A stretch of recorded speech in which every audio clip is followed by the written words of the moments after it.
wataingilia kwa ile kundi ambayo inakushangilia. Bwana asifiwe.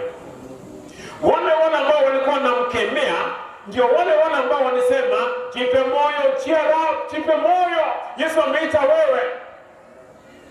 Kwa wale wote ambao umeamini, mimi najua kuna majaribu unapitia, Bwana ataanza muujiza wa kubadilisha wewe, muujiza wa kukuinua. Karibuni tu hivi wale ambao walikuwa ni pingamizi wataingia katika kundi ambalo inashangilia wewe. Fungu lake la 49 aya fungu la 50, akatupa vazi lake, akaruka, akamwendea Yesu. Yaani akaenda kwa Yesu kwa kasi sana. Hebu nataka nikuelezee wale ambao umesikia ujumbe huo, ni wakati wa kuachana na shughuli zingine zote, unakuja mara moja kwa Yesu. 51, Yesu akamjibu akamwambia, wataka nikufanyie nini? Yule kipofu akamwambia, mwalimu wangu, nataka nipate kuona. Yesu akamwambia, enenda zako, imani yako imekuponya. Mara akapata kuona, akamfuata njiani. Kitu kilikuwa kinasukuma huyu, hata anapokemewa tena napiga kelele zaidi, alikuwa na imani. Mpendwa msikilizaji wangu, ni imani ambayo itatufanya tushinde vizuizi vyote, tushinde pingamizi zote. Yesu akamwambia, imani yako imekuponya. Mara akapata kuona, akamfuata njiani Yesu. Mpendwa msikilizaji wangu, hivi leo tukitaka tufanye maombi ya kipekee, wewe tu uwe na imani na imani yako itakuponya. Yesu ambacho anahitaji kutoka kwetu ni imani yetu. Na akapata kuona, maana ukifika kwa Yesu mambo ni sawa. Kuna mambo nataka tutafakari. Maneno gani haya ambaye aliyatumia kwa Yesu mpaka Yesu akasimama, mpaka msafara wote ukasimama?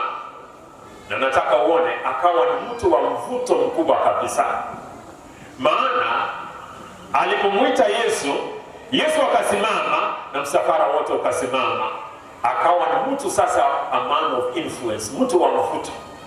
Hebu nataka nikuelezee, ukiwa unataka uwe ni mtu wa mvuto kwa watu wengi, wewe tu ushike mkono wa Yesu. Uende ikawa hutaweza hao watu, lakini ukishika mkono wa Yesu, Yesu ataweza hao watu. Nataka uone uwezo wake sasa.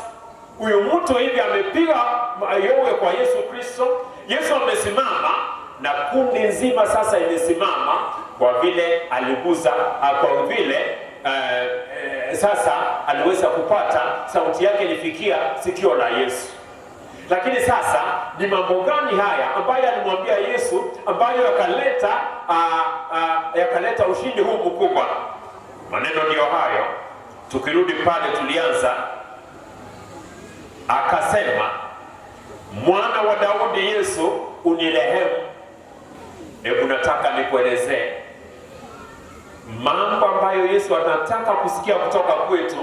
Ni mwana wa Daudi unirehemu, unirehemu, unirehemu.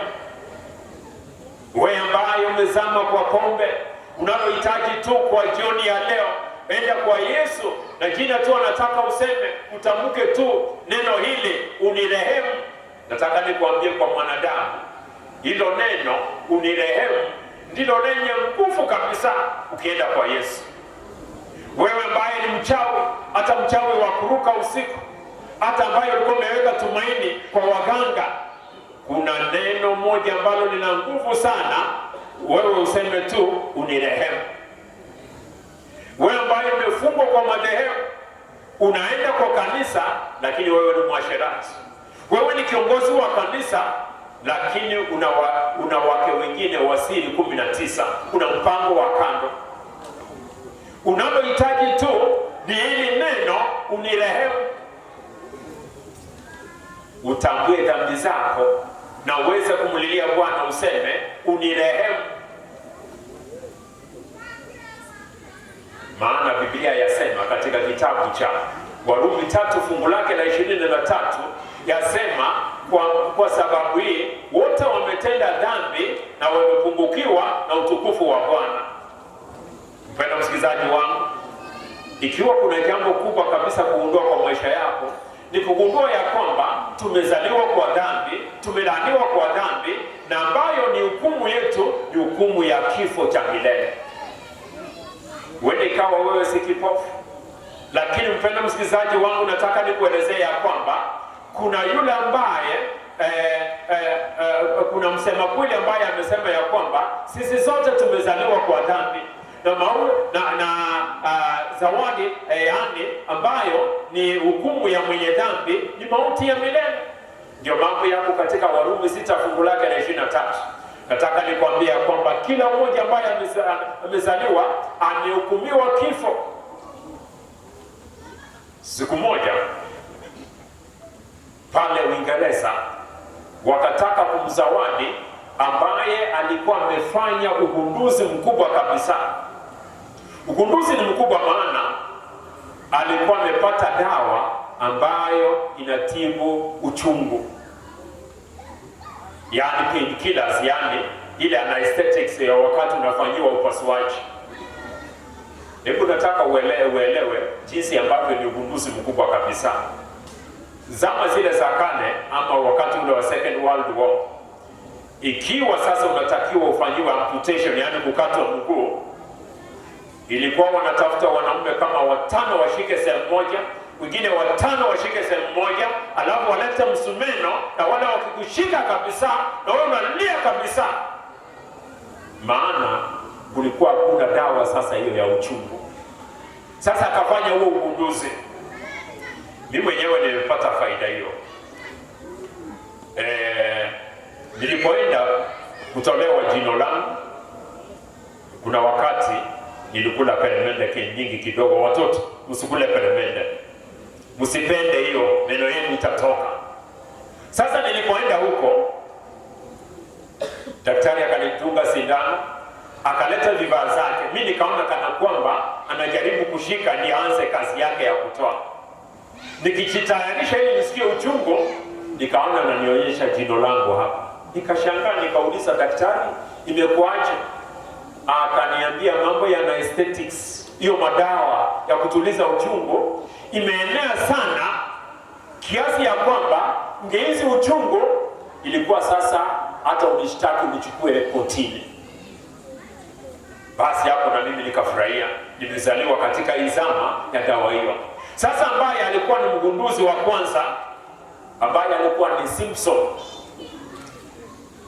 wakataka wamzawadi, wakapanga siku kubwa, hata watu wakaja, wale ambao ni watu mashuhuri, wakafanya sherehe. Sasa ikafika wakati sasa wanataka watambue sasa yale ambaye ametenda.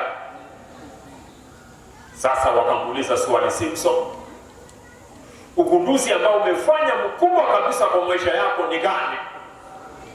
Na wao walikuwa wanamzawadi kwa sababu ya ugunduzi huo mkubwa. Akasema ugunduzi ni 2. Wakawa tayari. Moja ni kwamba nimegundua mimi ni mwenye dhambi mkubwa kabisa. Wakashanga. Ya pili, nimegundua ya kwamba kuna ambaye ni mwokozi wa ajabu ambaye ni Yesu Kristo. Akaketi. Watu wakatoka wameshanga. Hebu nataka nikueleze, ambayo unanisikiza, ugunduzi ambao utapata mkubwa kabisa kwa ulimwengu, kwanza ni kuelewa ya kwamba wewe umezaliwa mwenye dhambi na kuna hukumu ya kifo kwa maisha yako. Na kwa watu kama bilioni 8 kwa ulimwengu sasa hivi, hata labda wamepita, kila mmoja amezaliwa akiwa amezaliwa ni mwenye dhambi na amehukumiwa kifo.